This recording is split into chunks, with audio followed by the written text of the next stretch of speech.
पेट में विषाक्त द्रव्य मौजूद है, बाहर नहीं निकला। आइसक्रीम आप खा गए थे, आइसक्रीम को योग्य समय में बाहर निकल जाना है, या तो पसीने के मार्फत, मलमूत्र के मार्फत बाहर निकल जाना है, उसे भीतर नहीं ठहरना है आइसक्रीम को।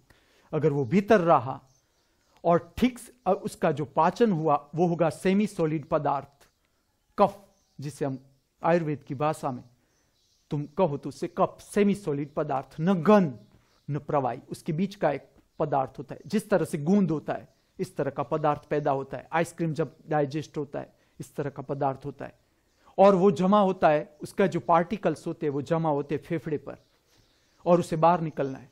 अगर वो भीतर रहे तो माइक्रो ऑर्गेनिज्म को वो बढ़ावा देंगे भीतर। आपका गला बैठ जाएगा, इसकी निशानियां, खर्राटी आएगी गले में, गाना चाहोगे बीच में ब्लॉक आ जाएगा, तुम करोगे नहीं निकलेगा। तो ऐसी चीज है, विरोधाहार है।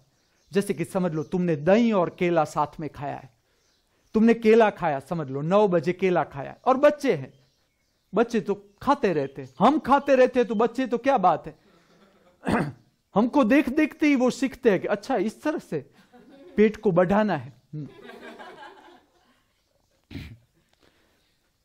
समझ लो 9 बजे तुमने केला खाया, अब तुम दही लेना चाहते हो भोजन में। तुम जब भोजन में दही लेना चाहते हो उससे पहले केला निकलना चाहिए शरीर में से, केला नहीं रहना चाहिए। केला का कफ, सेमी सॉलिड पदार्थ पूरा डाइजेस्ट हो जाना चाहिए। अब वो डाइजेस्ट नहीं हुआ, केड़ा पड़ा रहा भीतर और तुमने दही डाला, तो केड़ा और दही कफ का बढ़ावा करेगा भीतर, दोनों साथ में। या तुम केड़ा भी खा रहे हो और तुम छाछ भी खा रहे हो, तो ये दोनों मिलकर कफ को बढ़ाएंगे भीतर शरीर में। तो ये जो कफ है बढ़ेगा, कफ जैसा बढ़ेगा, समझो फेफड़े में कफ जैसा, कफ से फेफड़े की सरफेस बंद हो जाती है, फेफड़ा बाहर से ऑक्सीजन नहीं ले पाता, और भीतर का जो कार्बन डाइऑक्साइड है वो बाहर फेंक नहीं सकता, बंद हो जाता है, द्वार दरवाजे बंद हो जाते हैं, फेफड़े के द्वार दरवाजे है, खिड़कियां हैं, बंद हो जाती है, जितने सूक्ष्म छिद्र है बंद हो जाते हैं कफ से। उसके कारण भीतर का विषाक्त द्रव्य वहीं रहता है। आंत में से जो शोषण होना चाहिए, एब्जॉर्ब होना चाहिए, जो पार्टिकल्स तुमने खाए हैं वो एब्जॉर्ब नहीं होंगे, पड़े रहेंगे तो उस पर माइक्रो ऑर्गेनिज्म पैदा होंगे। वो विषाक्त द्रव्य पूरे शरीर में फैलेगा, पूरे शरीर में, पूरा शरीर उस विषाक्त द्रव्य के साथ अभिभूत हो जाएगा।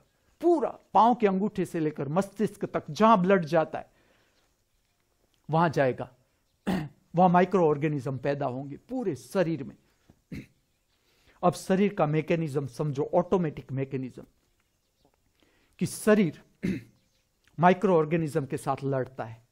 स्वयं शरीर अपना काम करता ही रहता है 24 घंटे, तुम्हें कुछ कहना नहीं पड़ता शरीर को कि तुम इस तरह से माइक्रो ऑर्गेनिज्म से लड़ना है। देखो ये इस तरह के बैक्टीरिया है।